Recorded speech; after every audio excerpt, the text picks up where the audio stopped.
साधारणपणे एनडीआरएफच्या नियमाप्रमाणे 8,500 रुपये आपण या ठिकाणी कोरडवाहूला देतो. हंगामी बागायतीला 17,000 रुपये हेक्टर देतो आणि बागायतीला आपण 22,500 रुपये हेक्टर देतो. त्याप्रमाणे जवळपास या ठिकाणी आपण 65 लाख हेक्टर करता 6,175 कोटी रुपये देण्याचा निर्णय केलेला आहे. ते पैसे आपण देणार आहोत. आणि याच्या व्यतिरिक्त आपण हा निर्णय केलेला आहे की आता आमच्या शेतकऱ्याला किमान रबीचं पीक घेता आलं पाहिजे. त्याकरता बियाणं असतील किंवा इतर गोष्टींकरता आपण प्रति हेक्टरी अतिरिक्त 10,000 रुपये देण्याचा निर्णय केलेला आहे.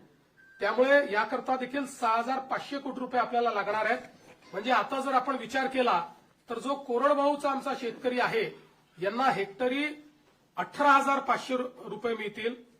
जो आमचा हंगामी बागायती शेतकरी आहे त्याला 27,000 रुपये हेक्टरी मिळतील आणि जो आमचा बागायती शेतकरी आहे त्याला 32,500 रुपये हे हेक्टरी देण्याचा निर्णय केला. त्याच्या व्यतिरिक्त जवळपास 45 लाख आपले शेतकरी जे आहेत यांचा विमा आपण उतरवलेला आहे.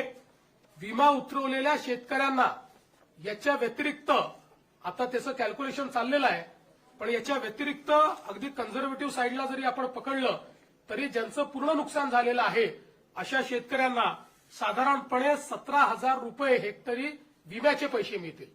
त्यामुळे आपण जर बघितलं तर ज्यांनी विमा उतरवलेला आहे अशा शेतकऱ्यांना साधारणपणे त्यातले जे कोरडवाहूचे शेतकरी आहेत त्यांनाही 35,000 मिळतील आणि जे बागायती आहेत त्यांना तर 50,000 प्रति हेक्टरच्या वर एकंदरीत पैसे जे आहेत ते या ठिकाणी प्राप्त होणार आहेत. आणि साधारणपणे आपण जर एकूण राज्य सरकारने या ठिकाणी जो काही आता याच्यावर नियतवेग दिलेला आहे त्याचा एकत्रित अंदाज बांधला. आम्ही याच्यामध्ये साधारणपणे इन्शुरन्सचे पैसे जे आहेत ते 5,000 कोटीच पकडले, पण आमचा अंदाज आहे 7,500 ते 10,000 कोटी रुपये आम्हाला त्यातनं मिळतील. पण कन्झर्वेटिव्ह अंदाज आम्ही पकडलाय कारण त्या संदर्भात अजून क्लेम जाणे आणि ती सगळी प्रोसेस होणे आहे. पण हा जरी आपण पकडला कन्झर्वेटिव्ह अंदाज तरी एकूण राज्य सरकारच्या वतीनं 31,628 कोटी रुपयांचं पॅकेज हे आपण या ठिकाणी देतो आहोत की ज्या माध्यमातून 31,628 कोटी एवढं पॅकेज म्हणजे जवळपास 32,000 पर्यंत हे पॅकेज चाललेलं आहे. अशा 32,000 कोटीपर्यंत अशा प्रकारचं हे पॅकेज या ठिकाणी आपण दिलेलं आहे.